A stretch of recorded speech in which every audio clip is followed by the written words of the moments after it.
Welcome to our channel. Today Bible verse in Tamil.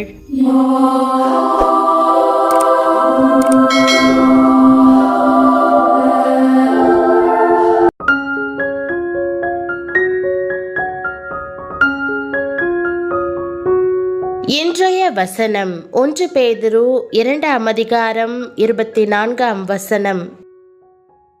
கிறிஸ்துவுக்குள் பிரியமானவர்களே, நம்முடைய ஆண்டவரும் இரட்சகருமான இயேசு கிறிஸ்துவின் வல்லமையுள்ள நாமத்தில் உங்களை வாழ்த்துகிறேன். தம்முடைய தழும்புகளால் உங்களை குணமாக்குவதாக ஆண்டவர் இயேசு வாக்கு பண்ணுகிறார். எல்லா வியாதியிலிருந்தும் வேதனையிலிருந்தும் அவரது வல்லமையால் உங்களை குணப்படுத்த முடியும் என்று நம்புங்கள். நாம் பாவங்களுக்கு செத்து நீதிக்கு பிழைத்திருக்கும்படிக்கு அவர் தாமே தமது சரீரத்திலே நம்முடைய பாவங்களை சிலுவையின் மேல் சுமந்தார். அவருடைய தழும்புகளால் குணமானீர்கள் என்ற வாக்குதத்த வசனத்தை இன்று நாம் தியானிப்போம். இயேசு கெத்சமனே தோட்டத்திலே ஜெபித்துக் கொண்டிருந்த போது அவரை கைது செய்தார்கள். மறுநாளிலே அவரை கட்டி பொந்தியு பிலாத்துவினிடத்திலே கொண்டு போனார்கள். பொந்தியு பிலாத்து இயேசுவை வாரினால் அடிப்பித்து சிலுவையில் அறையும்படி ஒப்பு கொடுத்தான்.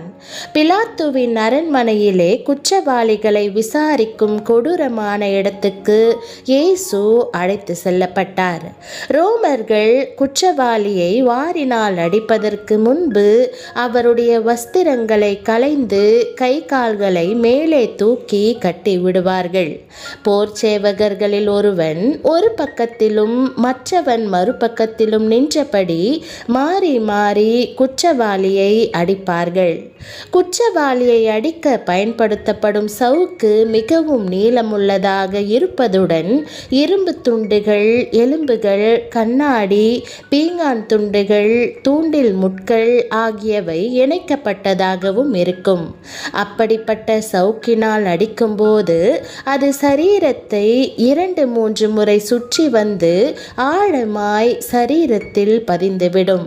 அந்த சவுக்கை சரீரத்தை விட்டு இழுக்கும் போது சரீரத்தின் பல பகுதிகளிலிருந்து மாம்சத்தையும் தோலையும் கிழித்து கொண்டு வெளியே வரும். இன்றைக்கும் உலகத்தின் பல நாடுகளில் சவுக்கடி என்னும் தண்டனை பழக்கத்தில் இருந்து வருகிறது. 8 முறை அல்லது 10 முறை ஒருவன் அடிக்கப்பட்டான் என்றால் அவனது உடல் வாழ்நாளிலே ஒன்றுக்கும் பிரயோஜனமற்றதாய் மாறிவிடும். நடைப்பெணமாய்த்தான் அவன் வாழ வேண்டியிருக்கும். ரோமருடைய கால பழக்கத்தின்படி இயேசு 40க்கு 1 குறைய 39 முறை அடிக்கப்பட்டார். ஒரு குற்றமும் அறியாத தேவகுமாரனாகிய இயேசு அடிக்கப்பட்ட போது அவருடைய சரீரமெல்லாம் கிழிக்கப்பட்டிருக்கும். அவர் பட்ட சவுக்கடிகளை தனது தீர்க்க தரிசன கண்களினால் பார்த்த சங்கீதக்காரர், உழுகிறவர்கள் என் முதுகின் மேல் உழுது தங்கள் படைச்சால்களை நீளமாக்கினார்கள் என்று எழுதினார். கீலேயாத் மலையில் வியாதிகளை குணமாக்கக்கூடிய பிசின் தைல மரங்கள் உண்டு. அந்த மரங்களை கூரிய கத்தியினால் கிழித்து சீவும் போது அந்த பட்டைகள் உரித்தெடுக்கப்பட்டு சிவந்த நிறத்தில் பிசின் தைலம் வடியும்.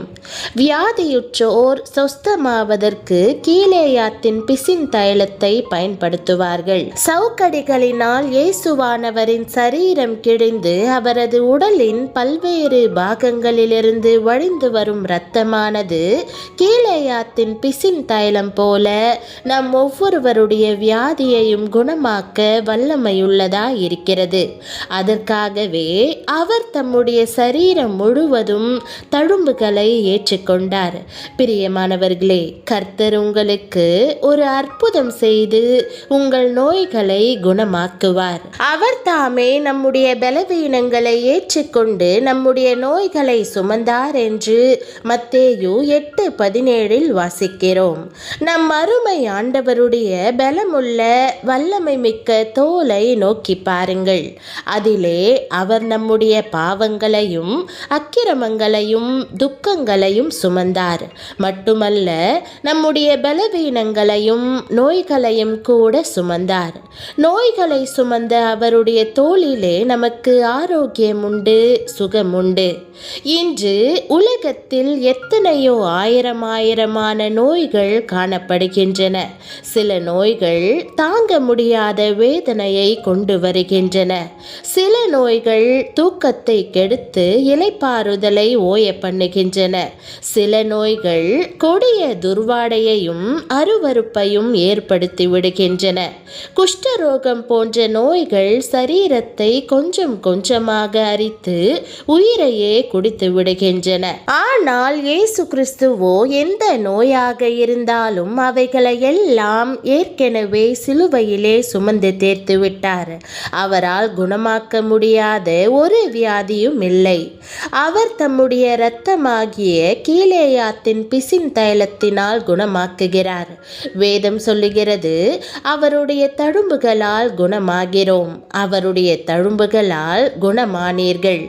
என்னை குணமாக்கும் ஆண்டவரே, என் பலவீனத்தை நீக்கும் அப்பா, என் நோயை அகற்றி எனக்கு விடுதலையை தாரும் என்று கண்ணீரோடு மன்றாடும் போது கர்த்தர் தம்முடைய காயப்பட்ட கரத்தை உங்கள் மேல் வைத்து மனதுருகி உங்களை குணமாக்குகிறார். இன்றைக்கு வியாதியினால் வாடிக்கொண்டிருக்கிறீர்களா? என் உடல் முழுவதும் ஒரே வேதனை, இனிமேல் என்னால் தாங்க இயலாது என்று கூறுகிறீர்களா? ஓர் அற்புதம் நடப்பதற்காக பல ஆண்டுகளாக காத்து கொண்டிருக்கிறீர்களா? நோயின் காரணமாக வெளியே செல்ல முடியாமல் அடைப்பட்டு கிடக்கிறீர்களா? பிரியமானவர்களே, அவருடைய தழும்புகளால் குணமானீர்கள் என்ற சத்தியத்தை உறுதியாய் பற்றி கொள்ளுங்கள். இயேசுவின் நாமத்தில் சுகத்தை பெற்றுக்கொள்ளுங்கள். உங்கள் காயங்கள் எல்லாவற்றையும் தேவன் குணப்படுத்துவார். நீங்கள் பல ஆண்டுகளாக எனக்கு குழந்தை இல்லை, இந்த கேன்சர் இவ்வளவு காலம் என்னை வாட்டுகிறதே என்று அங்கலாய்க்கிறீர்களா? ஒருவேளை தோல்வியாதி குணமாகாமல் பாடுபட்டு கொண்டிருக்கிறீர்களா? உங்கள் ஈரல் அல்லது சிறுநீரம் செயல்படாமல் உள்ளனவா? மூச்சு விட முடியாமல் அவதிப்படுகிறீர்களா? வியாதியிலிருந்து எப்போது விடுதலை கிடைக்கும் என்று ஏங்குகிறீர்களா? பிரியமானவர்களே, அவருடைய தழும்புகளால் குணமானீர்கள் என்ற வாக்குத்தத்தத்தை பற்றி கொள்ளுங்கள். இன்றைக்கு உங்கள் சரீரத்திலும் மனதிலும் அவருடைய சுகமளிக்கும் வல்லமை பாய்வதாக. உங்களை இப்போதே தொட்டு சுகப்படுத்த தேவன் ஆயத்தமாய் இருக்கிறார். எத்தனை ஆண்டுகள் எந்த பலவீனத்தினால் நீங்கள் பாடுபட்டாலும் அவரால் கனப்பொழுதில் உங்களை குணமாக்க முடியும். இயேசுவின் ஆணி கடாவப்பட்ட கரம் உங்களை குணப்படுத்தும்படியாக ஜெபிப்பீர்களா? விசுவாசியுங்கள். இன்றைக்கு தேவனுடைய அற்புத வல்லமை உங்கள் வாழ்வில் செயல்படுவதை காண்பீர்கள். பிரியமானவர்களே, இன்றைய தினம் உங்களுடைய அற்புதத்தின் நாளாக இருக்கட்டும். அவரை நோக்கி பார்த்து பிரகாசம் அடைவீர்களாக. கர்த்தருடைய பலமுள்ள தோள் உங்களுக்கு அற்புதங்களை சுமந்து வருகிறது. ஜெபம். அன்பின் ஆண்டவரே, உம்முடைய தழும்புகளால் நான் சுகம் பெறுவேன் என்ற வாக்குத்தத்தத்தை விசுவாசித்து உம்மிடம் வருகிறேன். ஆண்டவரே, உம்முடைய சுகமளிக்கும் வல்லமையை நம்பி என்னுடைய வியாதிகள், வேதனைகள், பாடுகள் எல்லாவற்றையும் உம்முடைய பாதத்தில் வைக்கிறேன். என் உடலை, மனதை, ஆவியை தொட்டு என்னை மறுபடியும் பூரணப்படுத்துவீராக. ஆணிகளால் கடாவப்பட்ட உம்முடைய கரங்கள் எல்லா உபத்திரவங்களையும் நீக்கி இந்த பாரத்திலிருந்து என்னை விடுவிக்கட்டும். உம்முடைய அன்பில் நான் இளைப்பாறுதல் காண்பதால் என்னை பலத்தினாலும் சமாதானத்தினாலும் சந்தோஷத்தினாலும் நிரப்பும். ஆண்டவரே, கனப்பொழுதில் என்னை உம்மால் குணமாக்க முடியும் என்று விசுவாசிக்கிறேன். இன்றைக்கு உம்முடைய அற்புதத்தை அனுபவிக்கும்படி என் இருதயத்தை திறக்கிறேன். கிடக்கிறேன். நீர் என்னுடைய பரிகாரியாக, இரட்சகராக, ஆபத்து காலத்தில் அனுகூலமான துணையாக இருப்பதினால் உம்மை ஸ்தோத்தரிக்கிறேன். உம்முடைய நன்மைக்காகவும் கிருபைக்காகவும் உம்மை துதித்து இயேசுவின் நாமத்தில் ஜெபிக்கிறேன் நல்ல பிதாவே, ஆமேன். தேவனுடைய நாமம் மகிமைப்படுவதாக. ஆமேன்.